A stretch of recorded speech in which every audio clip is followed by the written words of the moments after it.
Political Roots, where we dive deep into the core of today's political landscape. I'm Michael Starr Hopkins, and in this episode, we're joined by Ryan Grimm, Washington D.C. Bureau Chief for The Intercept, and author of The Squad, AOC and the Hope of a Political Revolution. We discuss the conflict in Gaza, the role it could play in the 2024 election, and what Democrats need to do to win the messaging wars. Get ready for a thought-provoking conversation. I hope you enjoy it.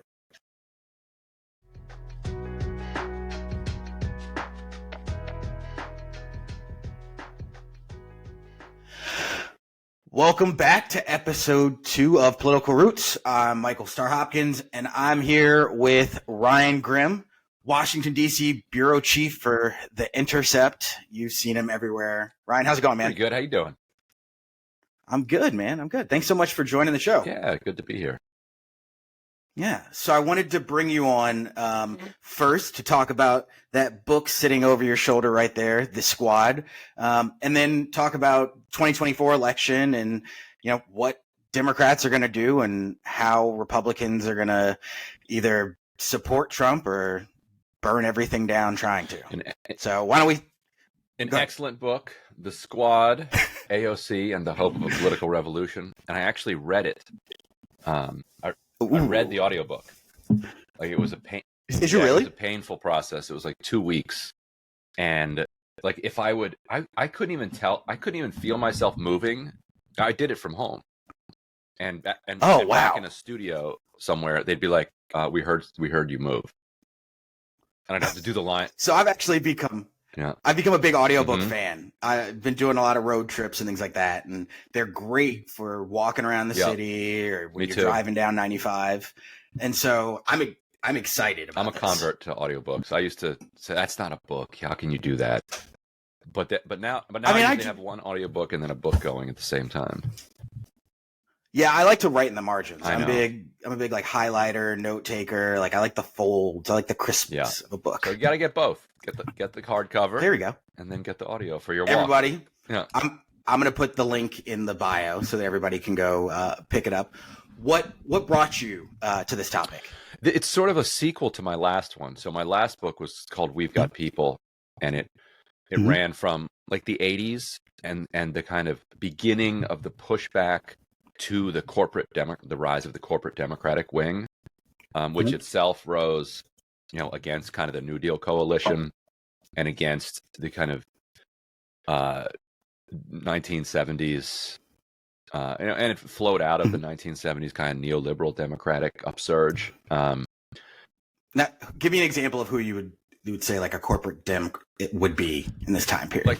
The people that backed the Clinton campaign in 1992 formed the DLC, the Democratic Leadership Conference, in the early 80s, and also in the House in particular. I go over this funny moment basically where they're like, look, we need money.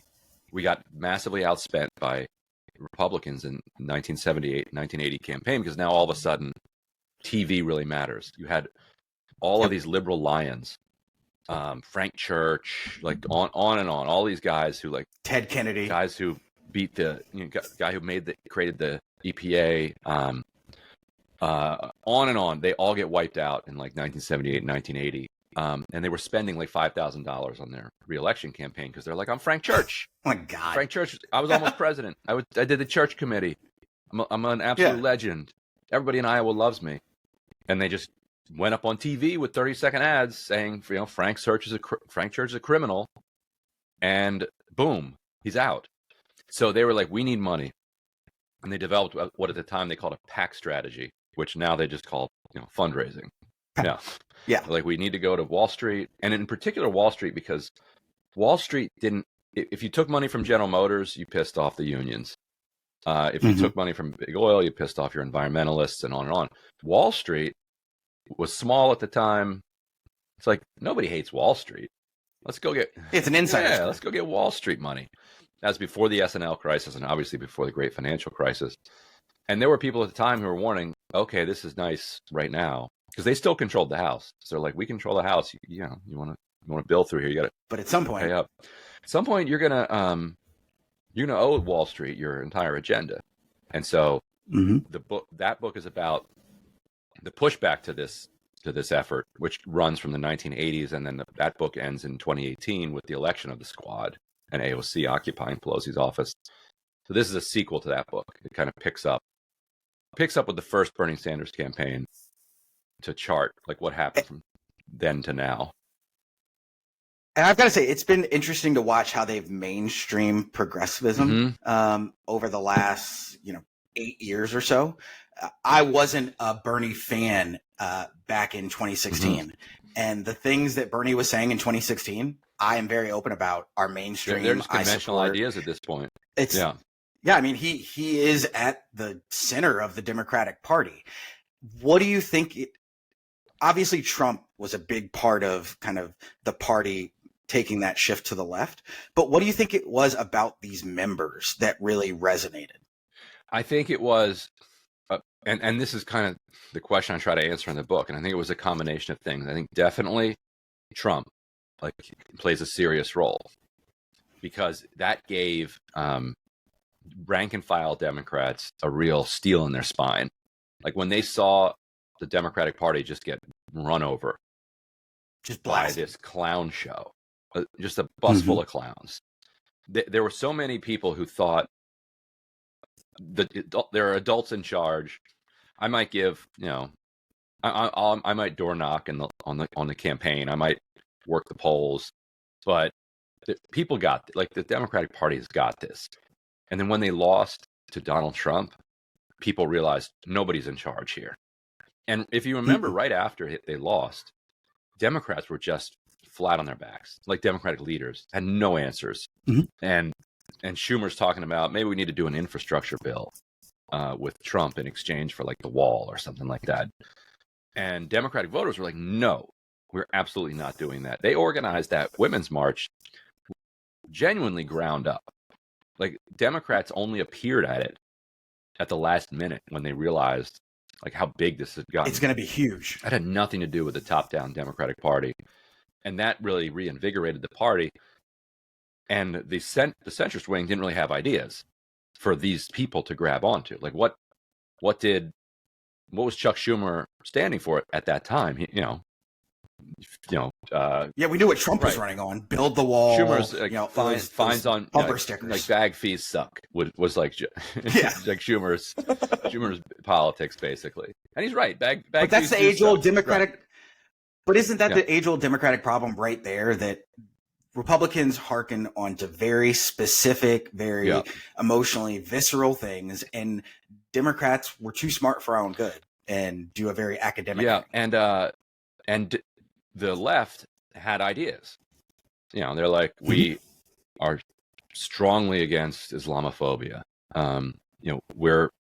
We stand with immigrants. We're for health care for everybody. We're for cracking down on Wall Street and big corporations and higher taxes on the rich. We're for acknowledging climate change and doing something serious about it and trying to make a better world on the other side of it. And so that, I think, really helped bring those ideas into the center of the Democratic Party, because all of a sudden the party became much more significantly driven by people in that period than it was by corporations and by top-down kind of consultant poll-driven Schumer-style politics. And Schumer himself transformed, and I write about this in the book too. You probably noticed this. He himself really transformed. When he saw in 2018 that these small donors, a lot of them college-educated suburban women, every time Trump would say something obnoxious, they would give just $27 to Bernie Sanders. They would give $50 to 8 different Senate candidates, and then $100 to Amy McGrath just to make Mitch McConnell mad. Even hopefully knowing that they were wasting their money, but it just made them feel good. Yeah, I was going to say, Amy McGrath has burned through more money in unwinnable Senate seats than anyone I can think of. Who ran in South Carolina against Lindsey Graham? DNC chair now. Well, Jamie did. Jamie Harrison. Jamie Harrison. He raised what? Almost $100 million. I mean, because it was just that race alone. Because people would have been a presidential race 20 years ago.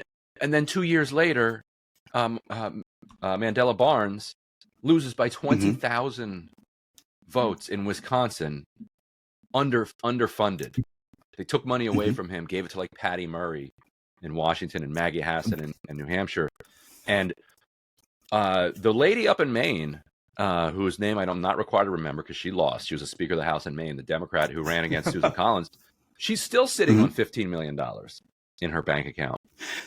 And so, which is always so problematic. Yeah. Like, I understand, having worked on campaigns, how it works. Once you get within like a week of the campaign ending, you can't really spend money. Your TV's all the ads have been purchased. There's literally no more time. But you can transfer that money into other campaigns and help out other, campaigns, other state legislatures, other things. So it's always problematic to me when people end campaigns with huge surpluses. By boats. Yeah. So Schumer saw all this money coming in, and he's like, this is easier. It's easier and more fun to raise money from regular people. And also then I don't have to give their kids internships. Don't have to fly around the country, eating rubber chicken or steak or whatever they eat.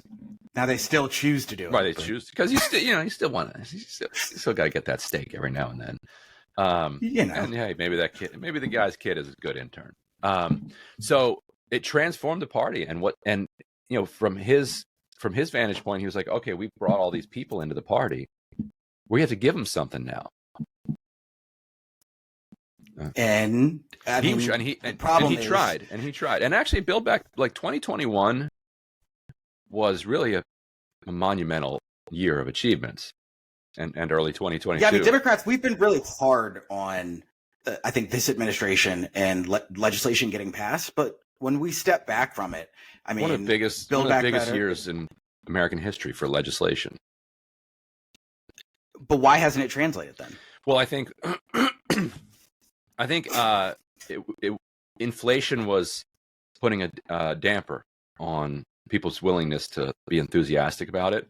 Now that wages are rising faster than inflation, I think people are feeling actually, fairly good about the direction it's heading, especially if we start to see, as is expected, mortgage interest rates come down, because the housing, that's really the big one. Housing crisis is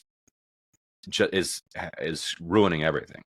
Like, it gobbles up everybody's monthly nut, and it makes, and people who have like really low interest rates that they got during the pandemic feel locked in and can't move.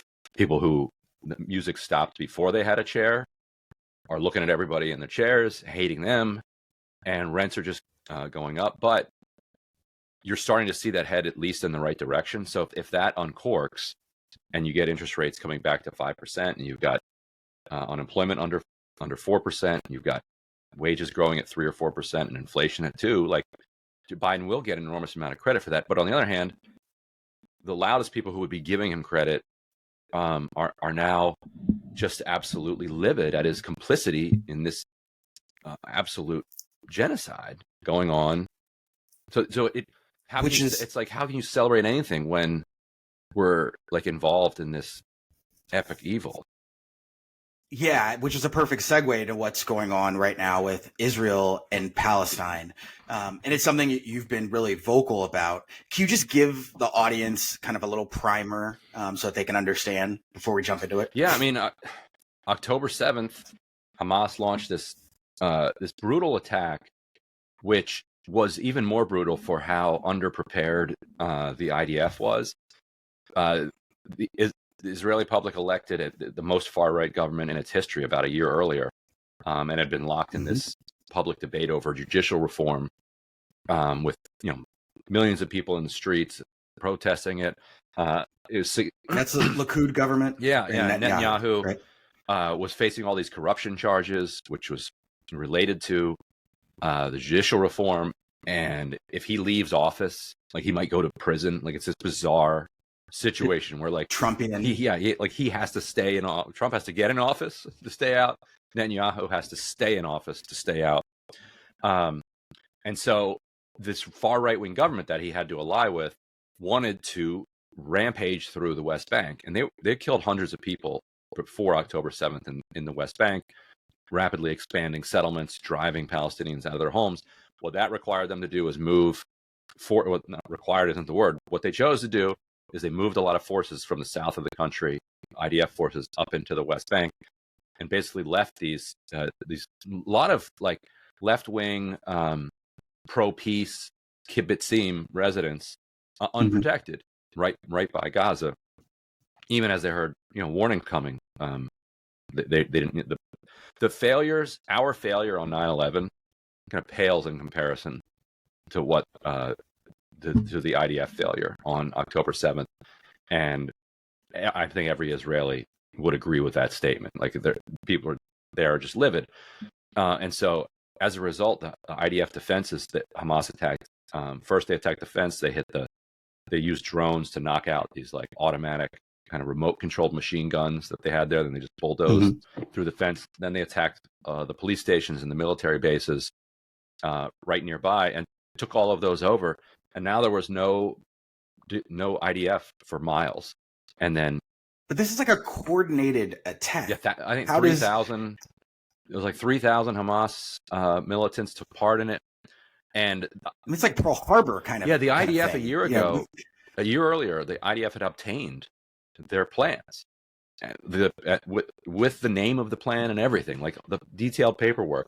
And there was one analyst who was really ringing the alarm bell, like, look at this plan. And she started seeing them, with drone footage and stuff, like preparing, like, and doing drills that they'd never seen before. I even posted a video, maybe October 3rd or something, of a whole bunch of like balloons that Hamas was sending over the fence from a journalist that we work with in Gaza. It wasn't exactly clear what they were, but it was clear there was something unusual. And I remember posting that and being like, what the heck is going on here? So if I'm noticing this from like Washington D.C. I mean, this kind of sounds like Bush back with the president, but even worse. Presidential daily briefing. But even worse. Yeah. And so once Hamas has broken through, then all of these thugs and criminals and gangs also break through, which is a big problem with knowing apparently where all of the hostages are. Like, Hamas has a lot of the hostages that are left, although the remaining most of the remaining hostages are active duty soldiers, and so they're supposed to be called prisoners of war. But whatever, the people who were captured, but there's a percentage of them that were captured by either Islamic Jihad or other gangs or just random criminals, like, who came across the line and are holding them. And so you can't you can negotiate with Hamas to try to get them. Yeah, I was going to say, it's a terrorist organization, but then Hamas has to go, but also a political wing.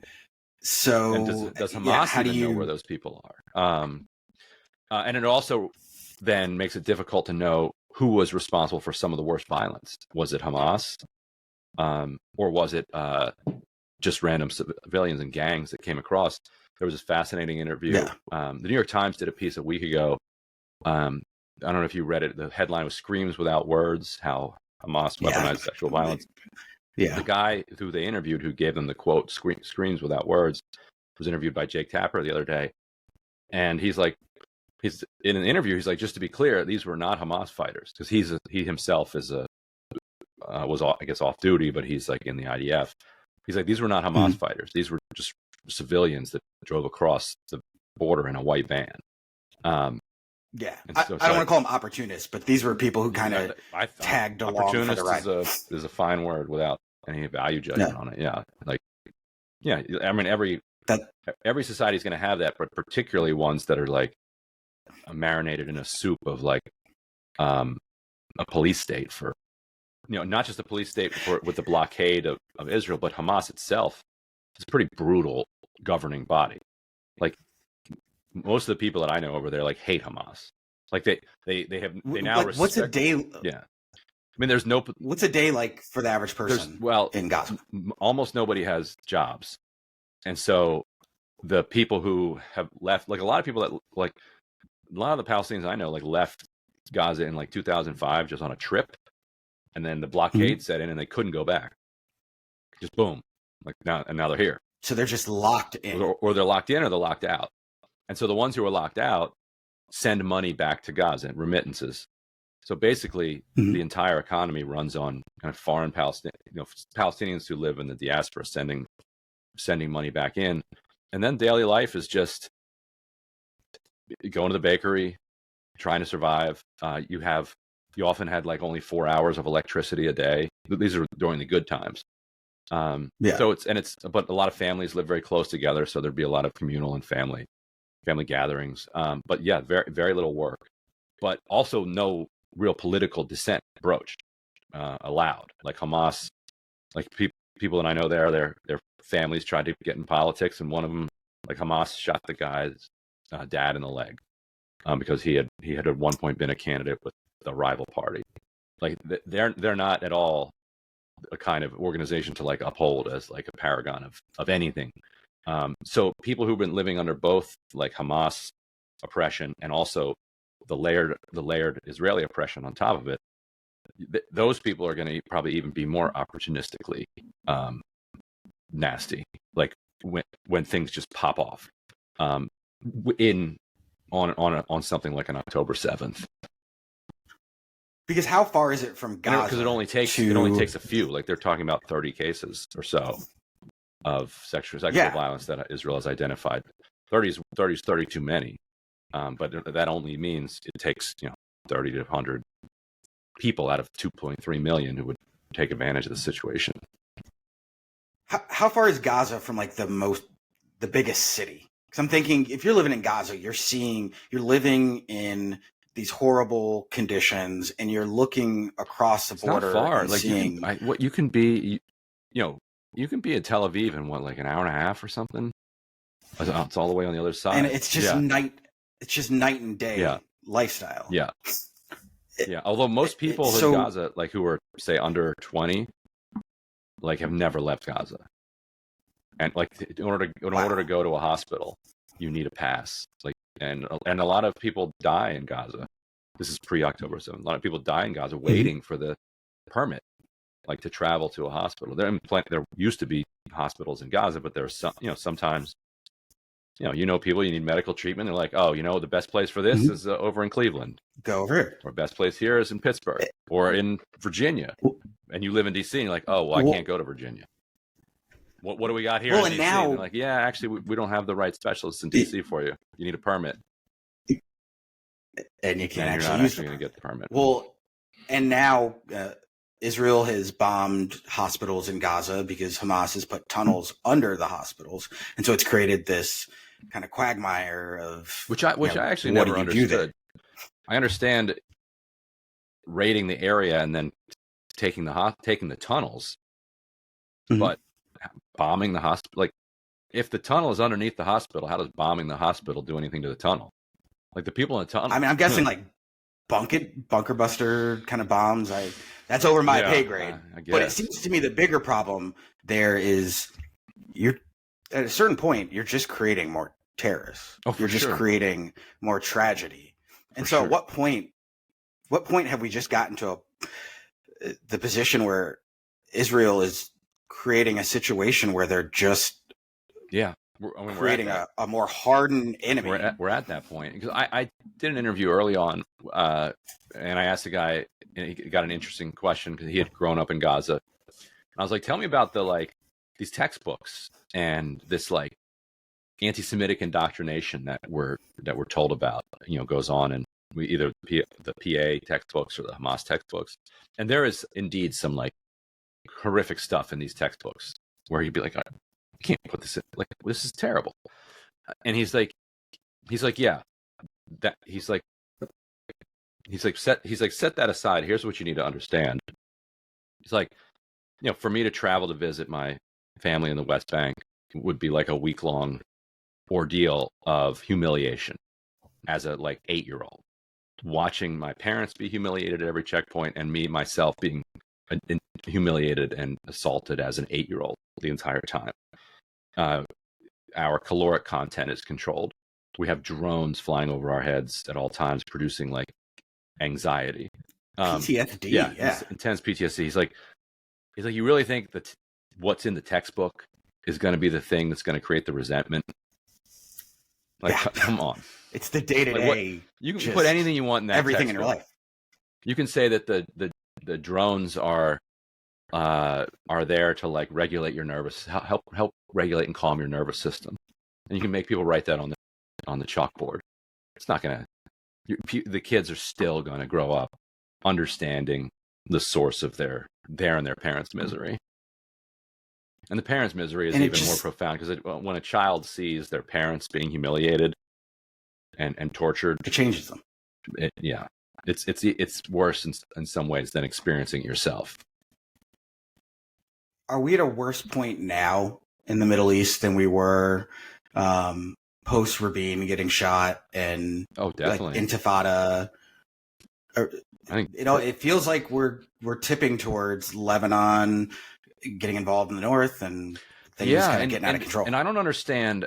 Yeah, I think it's way worse, because Lebanon, as a result of 2 or 3 decades, 4 decades of war with Israel and 2 decades of occupation, is like a failed state at this point. Like that, their port. Remember when that port blew up in Beirut?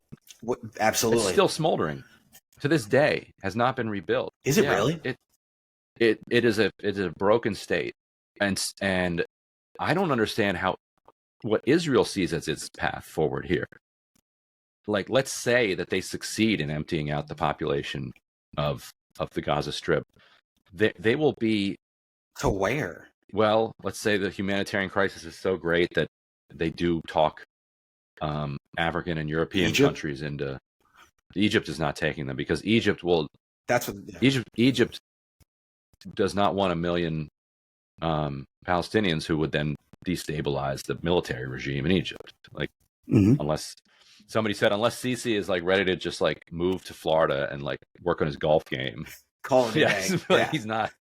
As long as he wants to remain in power, that is not an option for him. I don't know. Who knows?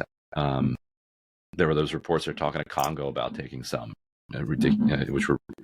which the Israeli government denied. But then you've got to figure out how to get them there, and Netanyahu saying he's not going to let people back. One government plan said, "Look, the sea is open. Send ships right to the beach there." But all of it's harebrained. But let's say they even succeed in it. They'll be so isolated. Like, there will be a International Court of Justice verdict against them. Like the lawyers who've worked in that court before have looked at South Africa's case and said, this looks solid. Like, this is more slam dunk than the Bosnian case, even, which got a verdict of guilty. Milosevic. Yeah. And so then you've got this international isolation that's brutal for the economy. One of the biggest ports in Israel right now, there's a satellite image of it, 0 ships in it because of the Houthi blockade. The Red Sea. Yeah. Which right there, that's enough to trigger a world war. It wouldn't be the first time wars have been triggered because we shut down economic trade routes. They just withdrew 3 battalions from Gaza, and one of the reasons they gave is that they needed the workers back in the economy. Because like indefinitely occupying and going to war with like a population of 7 million people, when you only have 7 million people, or whatever the exact numbers are, is not sustainable, because those people have to do other war things. Of attrition, you can't. Yeah. Like there's a video I reposted yesterday. There's all these like genocidal TikToks that are going around from IDF soldiers, and there's this one guy who's like standing in the cat. There's this. Hi, cat. It's Potato. There's a guy who's standing on the rubble of a university, and he's like, "Oh, Palestinians love to become engineers. Oops, we dropped a giant bomb on their university. Guess they won't be engineers." And on the one hand, you're like, "That's just so evil. Like, how? And what are you doing posting this?" But then you look at the guy, and the guy's a hairdresser in his regular life, and that's one less hairdresser in the economy. Like, you cannot just pull hundreds of thousands of people. It's a gig economy. Yeah, you can't just pull hundreds of thousands of young people out of it indefinitely. And while you're probably going to also have emigration of some Israelis who are like, this is insane. Like, I can go live somewhere else. Why would I choose to live here? So many other places. And do this. And so I think Israel's setting itself up for a spiral downwards. Even in their seems best like the Biden scenario. administration. Well, the administration's going to have to give Netanyahu some kind of out. Like, this isn't going to. The Biden administration doesn't want this issue continuing to play out come fall of the election year. Yeah, like people are like, oh, that American voters have a short memory. Right, but this thing is showing no signs of stopping. Like, if it's still going, getting worse. If it's getting worse even in September, you don't need a memory. You just need eyes. And how, I mean, do you think this is something that really could play an influence on November? I mean, we usually say foreign policy doesn't affect elections, but this seems like it could be a little different. We do say that, but 1968, through the election, Vietnam, through the election of Nixon, mm-hmm. and then Carter. Yeah, yep, Carter.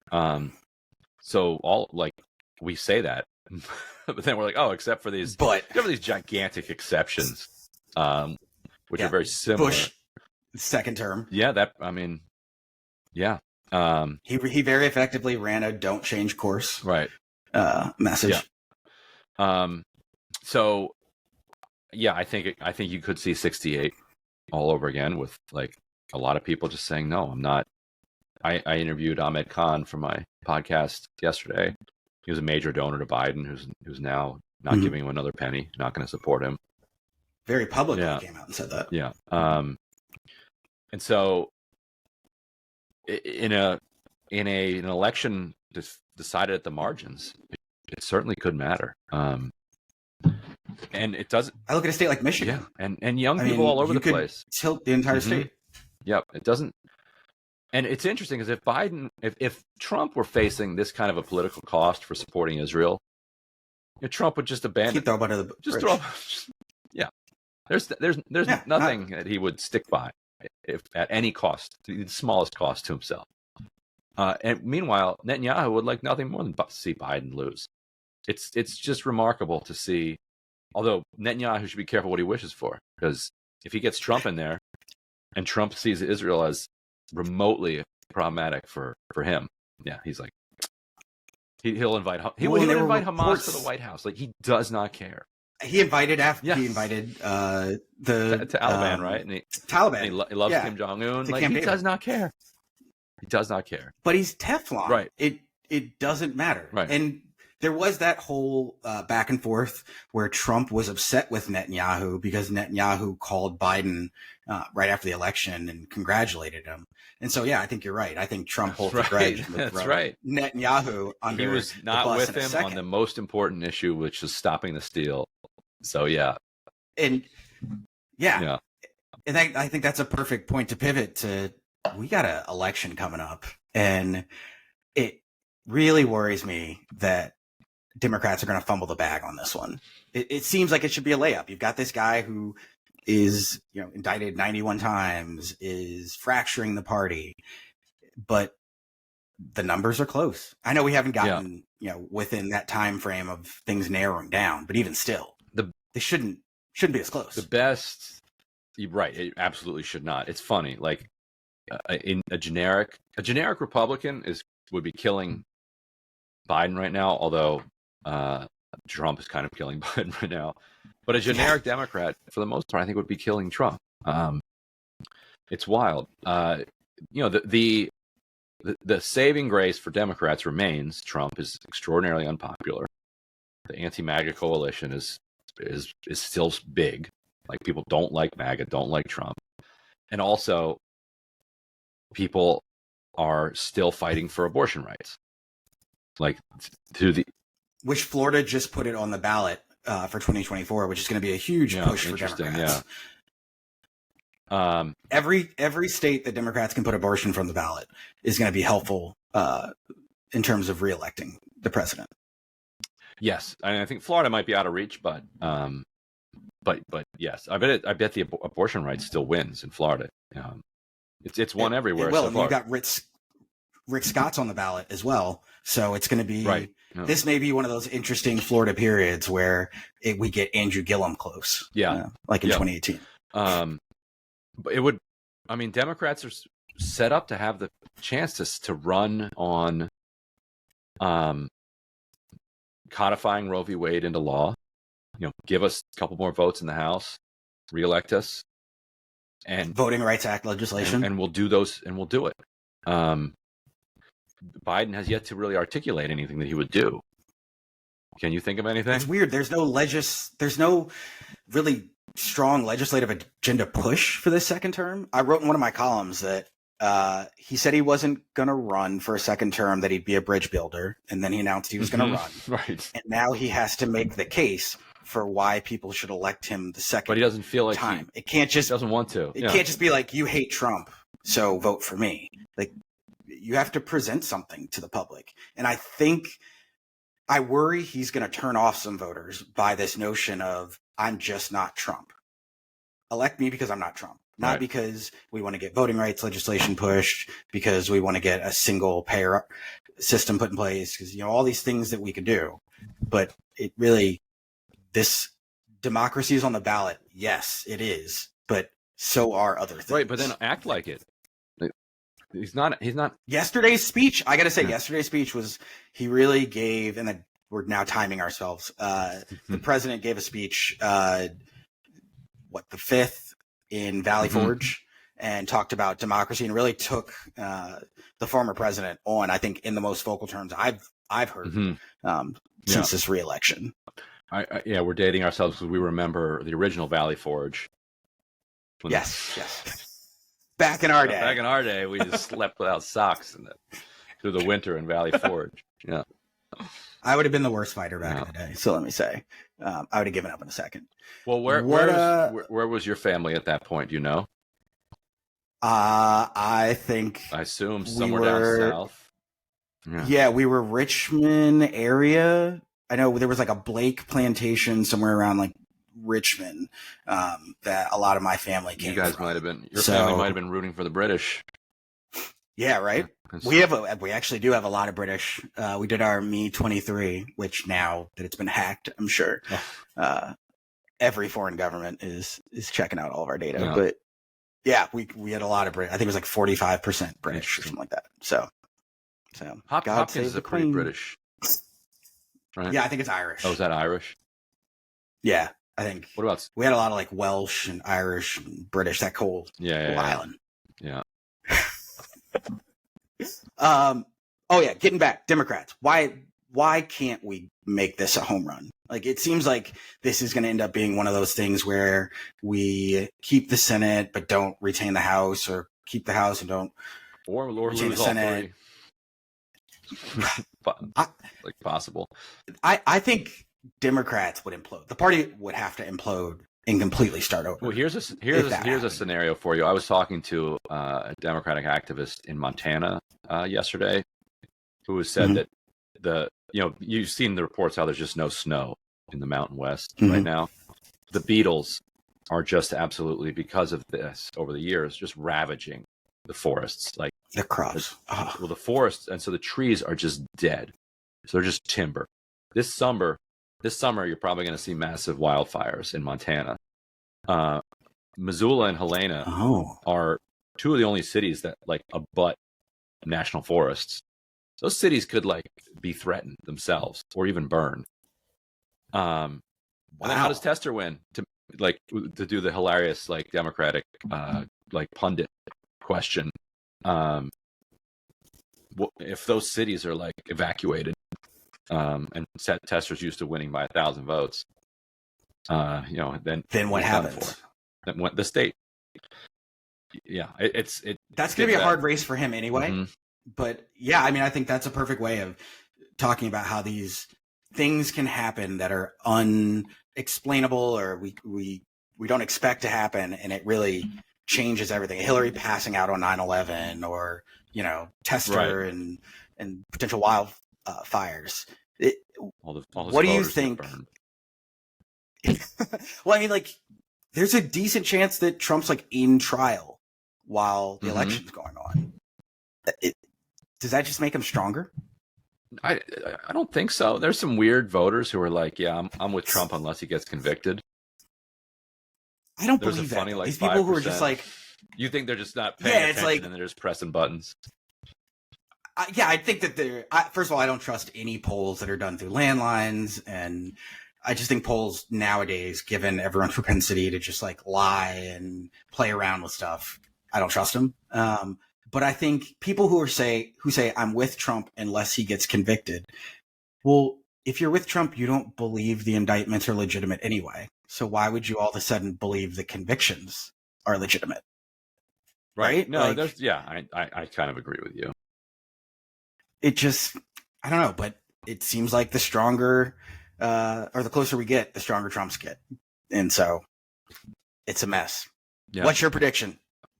Oh, I'm out of the prediction game. That's a good answer. Everybody gives that answer. I think it'll be close. You do? It's going to be very close, yeah. And I really do think anything could happen. Yeah. I think that's a given. I think we're all tuned in, waiting to see what happens, because it's going to be a shit show either way. Yes, indeed.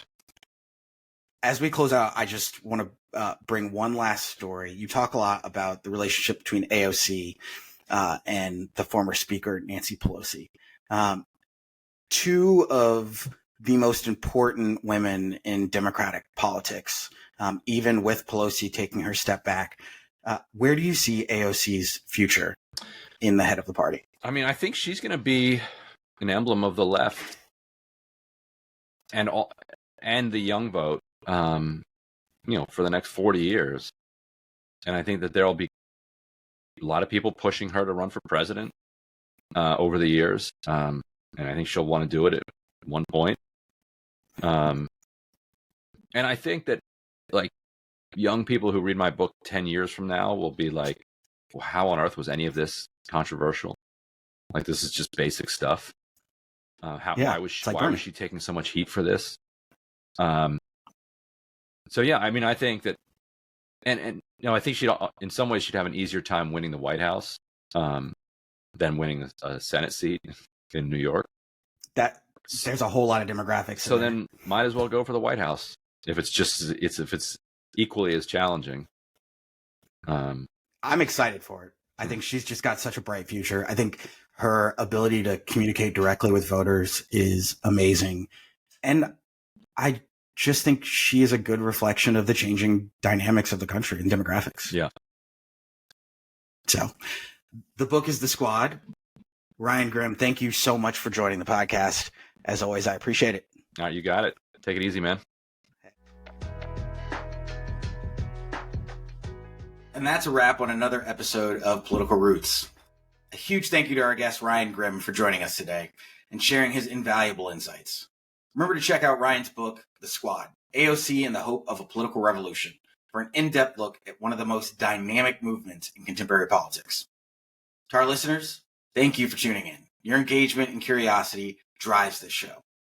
For more thought-provoking discussions, make sure to subscribe and follow Political Roots wherever you get your podcasts. Until next time, stay connected, stay informed, most importantly, stay curious. Take care.